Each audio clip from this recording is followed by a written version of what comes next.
रस्त्यावर असलेल्या आयलंडवर गाढवांचा अगदी मुक्तपणे संचार होत असल्याचं चित्र पाहायला मिळतंय, पण तरी देखील याकडे कुणाचंच लक्ष नाहीये। एकंदरीतच या गोष्टींचा वापर किंवा या गोष्टींची महत्वपूर्ण मदत ही सोलापूरच्या सुशोभीकरणासाठी किंवा सोलापूरचं सौंदर्य वाढवण्यासाठी होत असताना याचा खऱ्या अर्थानं उपभोग हे गाढव घेत आहेत।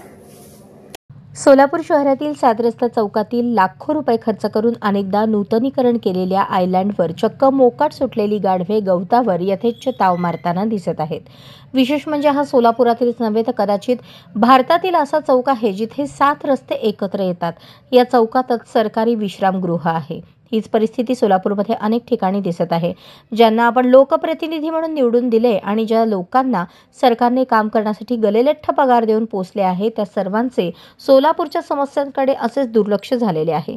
सोलापूर शहरातील संबंधित अधिकाऱ्यांनी याचा कायमस्वरूपी बंदोबस्त करून शहराच्या विकास कार्यात सहभागी होऊन मदत करावी, असे आवाहन सोलापूर विचार मंचचे डॉ. संदीप अडके यांनी केले।